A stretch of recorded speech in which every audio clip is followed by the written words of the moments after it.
اور election commission آپ کو پتہ ہے وہ تو آخری مرتے دم تک بھی نہیں کرے گا.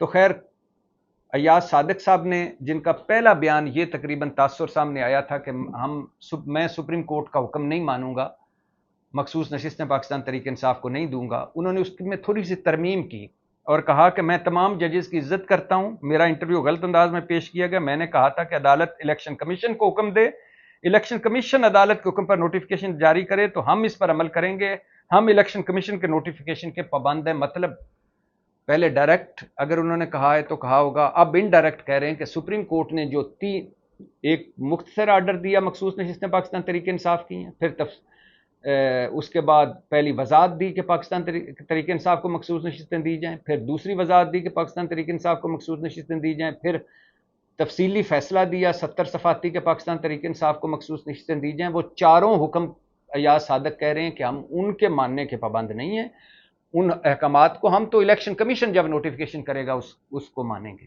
اس پر بھی بات کرتے ہیں, لیکن پہلے رانا ثناء اللہ صاحب کی بات کر لیتے ہیں جنہوں نے ایک بڑا تاریخ ساز جملہ بولا ہے کہ 2 جج غیر متنازع ہیں لہٰذا وہ آئینی بینچ کا حصہ نہ بنے, جسٹس منصور اور جسٹس منیب. ایک جج غیر متنازع ہے وہ بھی آئینی بینچ کا حصہ نہ بنے. اب اس کے 3-4 مطلب نکلتے ہیں. پہلا کہ آپ نے رانا صاحب پاکستان کی 77 سالہ تاریخ کا ایک متنازع, جانبدار اور سیاہ فیصلوں والے جج قاضی فائز عیسیٰ کو تو بحیثیت چیف جسٹس قبول کر لیا, مگر جو غیر متنازع جج ہے آپ کے بقول جیسے یحییٰ آفریدی, اس کو آئینی بینچ میں آپ قبول نہیں کر رہے. وجہ اس کی یہی, شاید ایک تو وجہ یہی سمجھ آتی ہے کہ جسٹس قاضی ساتھ مل کر کھیل رہا تھا, سارے من پسند کے فیصلے کر رہا تھا. یحییٰ آفریدی سے شاید کوئی ڈر ہے, خوف ہے کہ شاید ہماری مرضی کا فیصلہ نہ کرے, لہٰذا یحییٰ آفریدی غیر متنازع ہو کر بھی متنازع کہ وہ نہ آئینی بینچ کا حصہ بنے, اور جسٹس قاضی متنازع ترین ہو کر بھی, جانبدار ترین ہو کر بھی ہمیں قبول ہے. دوسری اس کی وجہ کہ جسٹس 26ویں آئینی ترمیم کے بعد کے ثمرات آپ کو سامنے نظر آنے لگ گئے ہیں.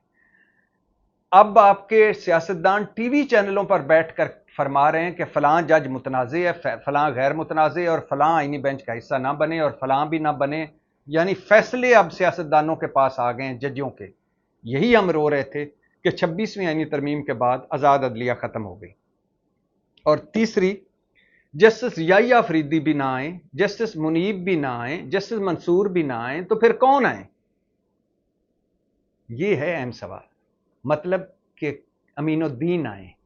یہ 3 جج آئینی بینچ کا حصہ نہ بنے تاکہ ہم امین الدین کو, قاضی فائز عیسیٰ کے لاڈلے امین الدین, جسٹس امین الدین کو لگا سکیں, جمال مندوخیل کو لگا سکیں, اور اس کے بعد اگلے ججز کو, اپنے من پسند ججوں کو آئینی بینچ میں لا سکیں, کیونکہ آئینی بینچ کے پاس تمام اختیارات ہیں. اب وہی از خود نوٹس لے سکتا ہے, وہی سیاسی اور آئینی مقدمے سن سکتا ہے, وہی الیکشن آڈٹ بھی کر سکتا ہے, وہی باقی عمران خان اور تحریک انصاف کی قسمت کا فیصلہ بھی کر سکتا ہے, وہی ہمارے لٹ مار جو اور ہمارے ڈاکوں کا بھی فیصلہ کر سکتا ہے. لہٰذا اس میں ہمارے جج بیٹھے ہونے چاہیے.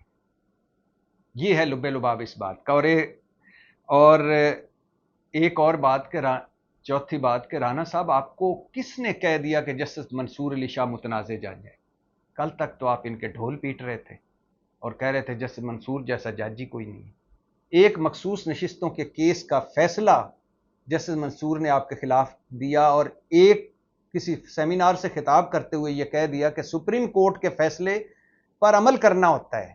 سپریم کورٹ اگر کوئی فیصلہ کر دے تو اس پر پھر کوئی ایف اینڈ بٹس کی گنجائش نہیں ہوتی.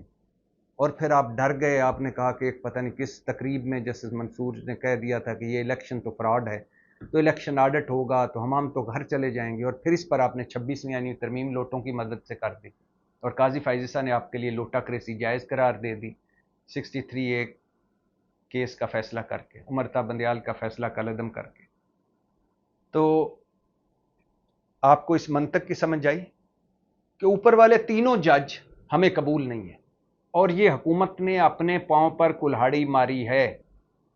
جسٹس یحییٰ آفریدی کو منصور علی شاہ اور منیب اختر کے ساتھ ملا کر یا اس کیمپ میں ڈال کر یا یہ کہہ کر کہ وہ ہمیں آئینی بینچ میں قبول نہیں ہے, حکومت نے سپریم کورٹ کو اکٹھا کرنے کی کوشش کی ہے. جو اب جسٹس یحییٰ اور منیب اختر اور منصور علی شاہ ایک ہی صف میں کھڑا کر دیا حکومت نے.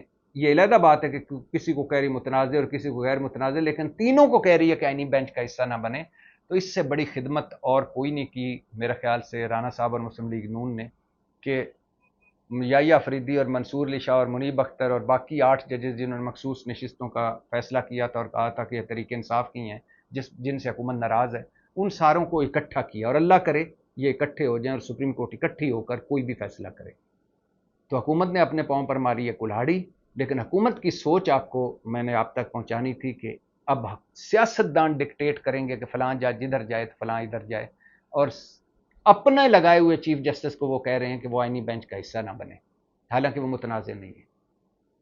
اب آ جائیں اعلیٰ حضرت ایاز صادق کے قول زرعی پر، کہ وہ کہہ رہے ہیں کہ مخصوص نشستوں کا سپریم کورٹ نے جو بھی کہا ہے اس پہ جو ایک شارٹ آرڈر، ایک تفصیلی آرڈر اور 2 وضاحتیں دی، ہم وہ ماننے کے پابند نہیں ہیں، ہم تو مانیں گے الیکشن کمیشن کا نوٹیفیکیشن کو۔ ایاز صادق صاحب یوسف رضا گیلانی بھی کہا کرتے تھے کہ میں سپریم کورٹ کا حکم نہیں مانوں گا، سوئس حکومت کو زرداری صاحب کے خلاف خط نہیں لکھوں گا، حالانکہ اس وقت آپ کے نواز شریف کہتے تھے کہ سپریم کورٹ کا حکم مانو یوسف رضا گیلانی، یہ کوئی حیوانوں کی بستی نہیں، انسانوں کی بستی ہے۔